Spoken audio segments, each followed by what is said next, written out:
In Scotland there lies a little town, small, quaint and rugged, cold held down. There in a cottage lived Parsimony Peg, a young and pretty girl with a wooden leg. Peggy had been very sickly as a child, and in her heart she was tender and mild.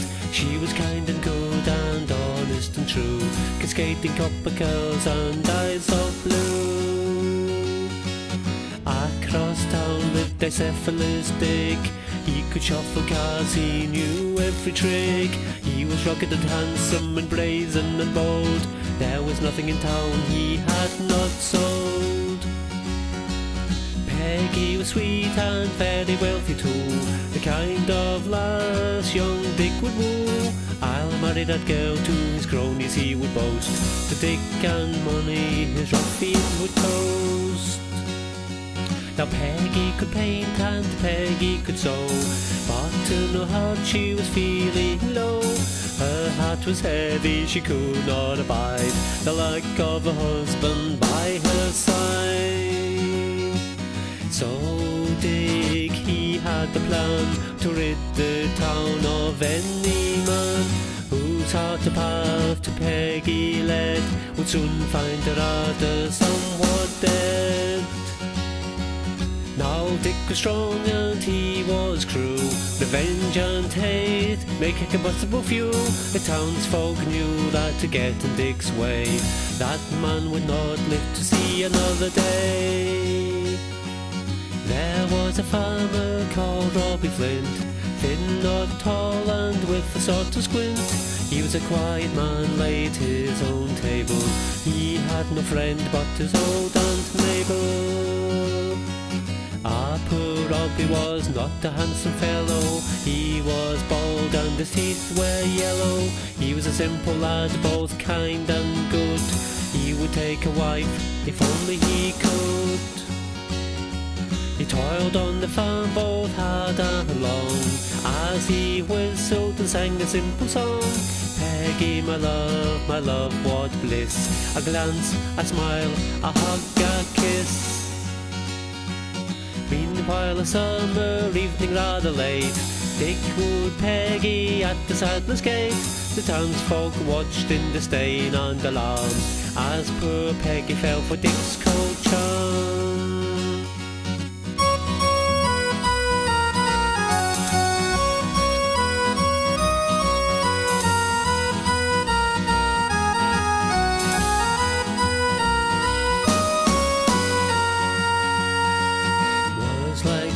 From a beautiful rose fell gently upon the blind from head to toe. No sooner was she by his towering side, when she heard Dick got to be my bride. Poor Peggy gazed into his cruel wicked eyes, and watched to everyone's sad surprise. Yes, she softly and lovingly replied. The men's folk gasped and the woman cried. They called on the good Sir Vicar MacPhail. Whiskey was a favourite, he always drank a pail.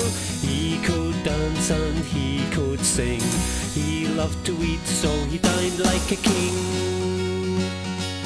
In days Dick and Peg were soon wed, but it was the money that went to Dick's head.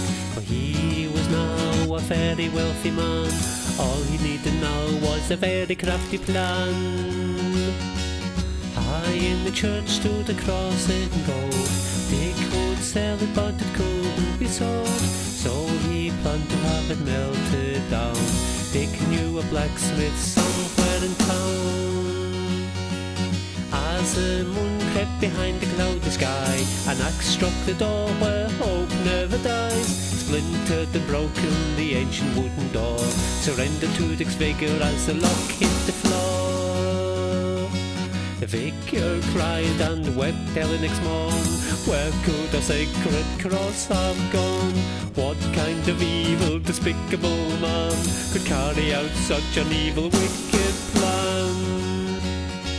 Now Dick had to patiently bide his time. He smoked on his pipe, he sipped his wine. It was a diversion to take the cross. He chuckled and he laughed at the old town's loss. a year for poor Peggy to live her life in fear. She was battered both black and blue. She didn't know quite what she should do. To Robbie Flynn she came and went, a port in the storm heaven sent. There's a high cliff, he said, I know. I'll drag Dick there and he I'll throw. Poor Peggy didn't quite agree that her wretched husband should fall to the sea. She didn't quite have it in her heart that this was the way that they should part. Meanwhile Dick had quite a little pill that soon would turn poor Peggy ill. A fortune will then come my way, ah, poor Peg will not see another day. That night Peggy slipped off to bed, a thumping pain inside her head. Dick only gave the barmaid a wink, pour me another, I need a drink. The barmaid smirked and the barmaid pouted, get her own a drink, cruel Dick shouted. The deed is done, whispered Dick with a grin, then quickly devoured another gin. Later in a hayloft quite close by, Dick drank another whiskey bottle dry. Behind the barn on a little hill, a cross and gold lay hidden there still. Now the time had come to claim Dick's prize, and soon he raised the cross before his eyes. I'll carry you forthwith, my golden friend, come meet Peg and witness her end. To be true to the telling of this tale, spying on Dick, a man angry and pale, he followed Dick's slow stagger home. Careless Dick thought he was quite alone. But alas, and much to Dick's surprise, stood pretty Peggy, beautiful and wise. Her hair hung long and framed her face, she was a goddess full of grace. The seed that Dick had carefully sown had borne no fruit, it hadn't grown. He couldn't get it straight inside his head, why, how could it be she wasn't dead? Dick clutched his loot and crossed the floor as Peggy ran to the cellar door. Dick was as quick as a mongrel's flea, and swinging the cross he struck her knee. Peggy cried out in pain, why stop there, Dick, hit me once again.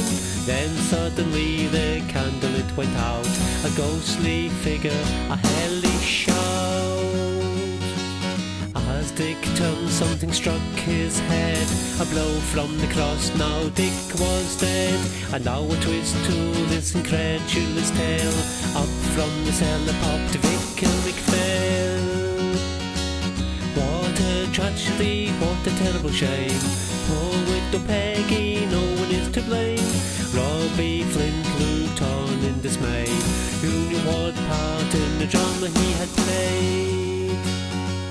Mishaps happened to both good and bad, Dick had a fall, it was all quite sad. Everyone present had done what they could, the townsfolk nodded, they all understood. Under a hill it is often told, clutching a crooked cross and shiny gold, lies young Dick under a heavy stone, but for the heather and the wind he lies alone. Now it was not a very long time, Peggy and Flint were sipping the wine. That very morning they were wed, a very happy couple the townsfolk said. In Scotland there lies a little town, small, quaint and rugged, called Ceilidh. Happily in the cottage lived Parsimony Peg, a young and married girl with a wooden leg. Da-da-doo-da-ba-doo-ba-ba, a wish done, whoosh done, wick wang woo, wa-ba-ba-doo-ba-ba-dum-ba-ba, ba-doo-da-doo-da, wish wang woo.